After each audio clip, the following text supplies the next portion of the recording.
By the end of this video, you're going to learn some interesting details about Google or Alphabet, whichever one you call them, and why you might want to buy the stock at this moment if you can. How's it going, world? Michael EJ here, helping you reach your financial goals and dreams by becoming the best investor you can be. New to the channel? What's up? Mainly talk about the stock market here, and more so about thinking differently than the market.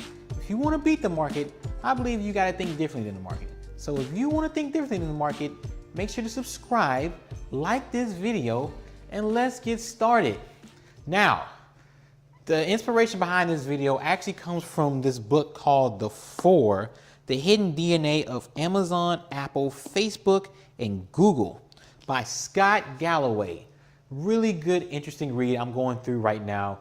Scott, he is a professor at NYU, and he owns a couple of companies and a little bit in the venture capital. Really interesting guy. You can even find him on YouTube. I think it's L2 Inc. I want to say that's one of his companies, or that's where his YouTube channel is connected to. Anyway, look him up. Really good. With this book, The Four, I learned a lot more about Google. Different insight, different idea, different way to look at them. I want to share them with you all today. So I'd like to start off by saying that for some reason, for the longest time, Google kind of was of interest of me and was also questionable to how the market treated Google. If you look historically, Google usually trades around a 25 to 30 times earnings. They trade in that range, high 20s. And I always thought, that doesn't 100% make sense. I mean, check out my video about the FANG stocks and which ones I'll pick based on competition. And to me, Google has no competition.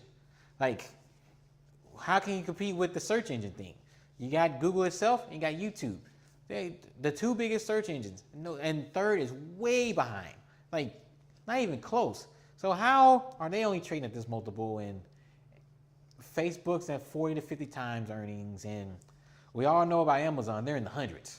Like, that doesn't make any sense. And then after reading this book, I realized the market's given a slight discount because they're essentially a one-trick pony. They are, that search engine and everything. 90% of the revenues and probably 100+% of the profits are just connected to the search engine. That's all they have. That's all they got. I mean that's a nice one-trick pony to have. You don't need to have anything else. But all the other stuff they do, what is it? With VR and autonomous vehicles, even the cloud and their services, nonsense. Doesn't even matter. Doesn't matter.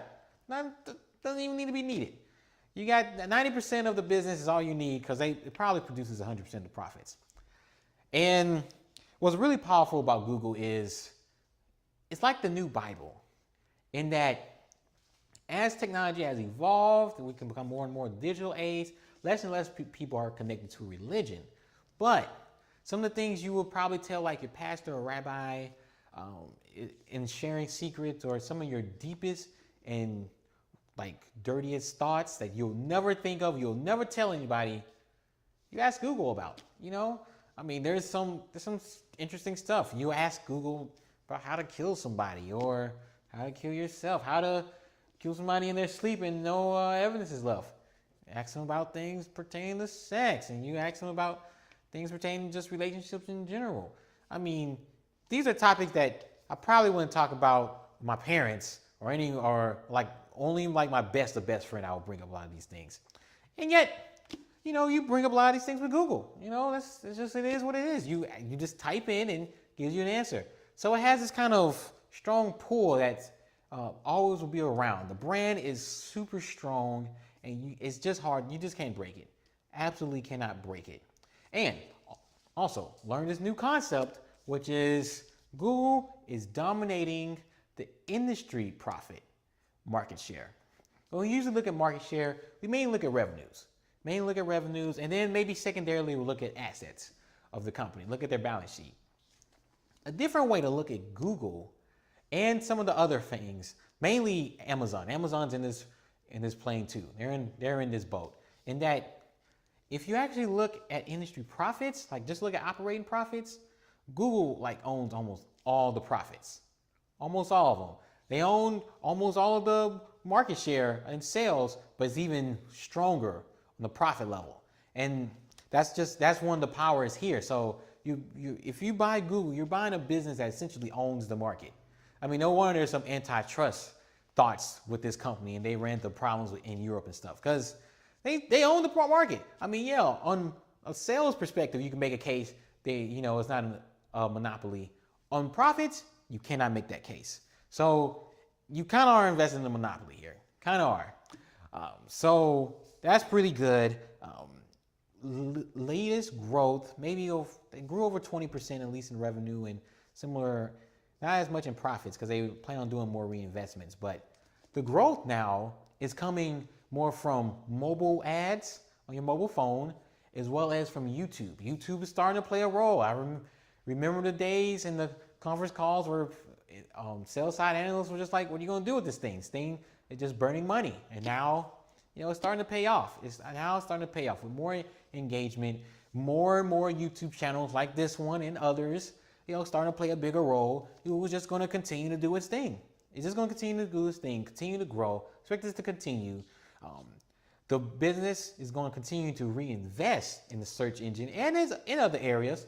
Although I think all the other areas are BS, they're still going to invest. They're going to still reinvest a lot of their profits. So expect that to come up. All in all, I'm perfectly fine with that because this business has a very high return on invested capital. I mean, 20+% once you make some adjustments to the financial statements, which is very good because usually when a business has that high of return on invested capital, they're not reinvesting that much. They're usually a more mature business that's just holding things together.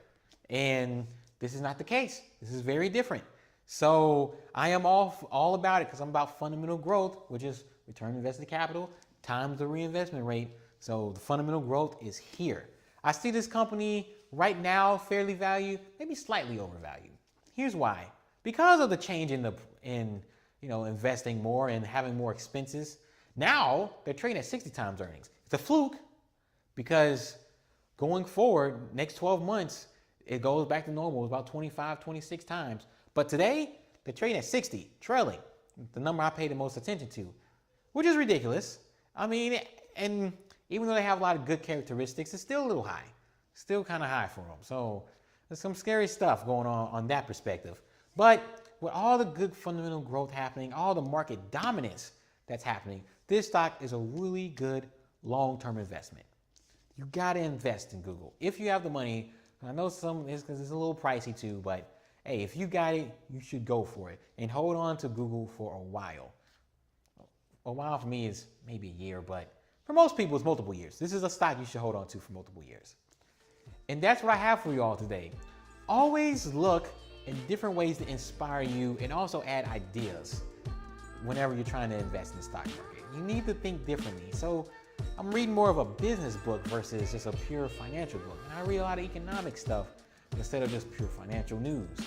I mean, in behavioral sciences, there's different ways to find inspirations that will help you become a better investor.